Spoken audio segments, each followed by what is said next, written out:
আড়ার মধ্যে কালো পাঠা, গাও তার কাটা কাটা, বলেন তো কি হবে? বুদ্ধিমান হন্তে উত্তর দিয়ে যায়েন। যাই হোক, আমাদের বাড়ির পাশে একটা ছোট্ট বাজার, সেই বাজারে সব কিছুই পাওয়া যায়। আজকে সকালবেলা ঘুম থেকে উঠে আমার জামাই বাজারে গেছিল, যায় দেখে যায় কাঁঠাল আসছে। পরে একটা কাঁঠাল নিয়ে আইছে 30 টাকা দিয়া, সেই কাঁঠালে এখন ভাঙতেছি।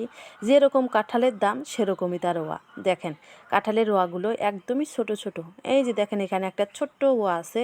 ওই যে পরিবারের অনেক সদস্য আছে না, মানে পরিবারের 4-5টা বাচ্চা কাচ্চা, তার মধ্যে 4টা হয়েছে একরকম আর একটাই হয়েছে অন্যরকম, সবার থেকে আলাদা। এই ওয়াটা হয়েছে সেরকম।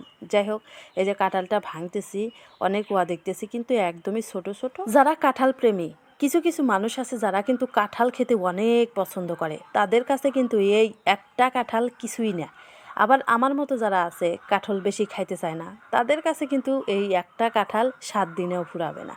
মানে আমি 2-3টা ওয়া খাই হাঁপিয়ে উঠি। বাজার থেকে যখন কাঁঠাল আনে, সেই কাঁঠাল যদি একটু শক্তপোক্ত হয় তাহলে নিজেও শক্তপোক্ত হইয়া 4-5টা ওয়া খাইতে পারি। কিন্তু যখনই দেখি যে কাঁঠাল একদম, তখন তো আমারও মন নরম হয়ে যায়। এই নরম কাঁঠাল খাওয়া তো আমার পক্ষে সম্ভব না, তাই 2-1টা খাইলেই আমি অস্থির হয়ে যাই, আর খাই না। আর সবাই খায়, আমার পরিবারের সবাই কিন্তু কাঁঠাল পছন্দ করে, আমার হাজব্যান্ডও অনেক পছন্দ করে। যাই হোক, একটা খাইয়া দেখলাম ওয়া ছোট ছোট হইলেও খুব মিষ্টি আর রসালো। ওই যে কথায় আছে না, কাঁচামরিচের ঝাল বেশি। এই ছোট কাঁঠাল দেখে তো আমি মনে করছি যে কাঁঠালের রোয়াগুলো মিষ্টি হবে না, কিন্তু ছোট বলেই মনে হচ্ছে যে এত রসালো। আর আমাদের সমাজে কিন্তু এমন অনেক মানুষ আছে যারা দেখতে খাটো হলেও তাদের কথার কাছে পুরা পৃথিবী হার মেনে যায়। ঠিক তেমন করে এই কাঁঠালের কাছে আমি হার মারলাম। দেখেন তো, দেখে মনে হলো যে কাঁঠাল একদমই মিষ্টি লাগবে না, কিন্তু আসলে কিন্তু কাঁঠালটা অনেক মিষ্টি।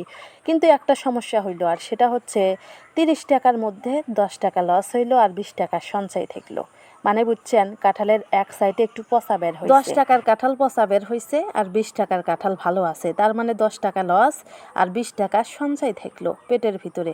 যাই হোক, 2টা বাটিতে কাঁঠাল তুলছি, এক বাটিতে আমার হাজবেন্ড খাবে, অন্য বাটিতে ভাইয়া খাবে, ভাইয়ার জন্য উঠাইলাম। আর এই যে নিচে একটু আছে দেখতেছেন, এইটুকু কিন্তু এখন উঠাবো না, কারণ আমি যেহেতু খাই না বেশি, সেহেতু এই যে নিচের টুকু রেখে দিব, আবার পরে সে খাবে। যাই হোক, যারা বেশি বেশি কাঁঠাল খায়, কাঁঠাল পছন্দ করে, তাদের মনটা কিন্তু অনেক ভালো হয়। আপনারা কারা কারা কাঁঠাল খেতে পছন্দ করেন তারা একটু কমেন্ট করে জানাই দিয়েন তো, আমি একটু দেখি যে আপনাদের কাদের কাদের মন ভালো। আপনাদের কাছে আমার অনুরোধ, যদি ভিডিওটা ভালো লাগে দয়া করে লাইক কমেন্ট শেয়ার করবেন, আর আমার এই ছোট্ট চ্যানেলটাকে সাবস্ক্রাইব করে দিবেন। যারা পেজ থেকে দেখলেন অবশ্যই আমার এই ছোট্ট পেজটাকে ফলো দিয়ে দিবেন। আর আপনারা কে কোথায় থেকে আমার এই ভিডিওটা দেখতেছেন অবশ্যই তাও কমেন্ট করে জানিয়ে দিবেন। কাঁঠাল উঠানো শেষ, এবার এই যে ভাইয়ার জন্য আমি ঘরে দিয়ে আসতেছি। এটা হচ্ছে আমার ভাইয়ার ঘর, মানে আমার হাজব্যান্ডের ভাই, বড় ভাই।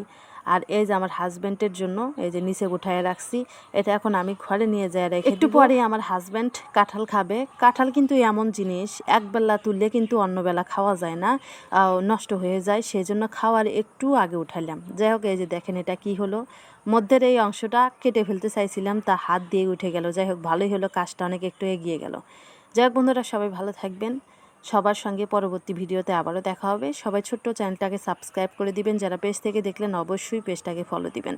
কাঁঠালের বিচি সহ আমি এই যে কাঁঠালের চোচাগুলোকে এই যে একটা ইয়াতে তুললাম, এবার ফেলে দিয়ে আসবো।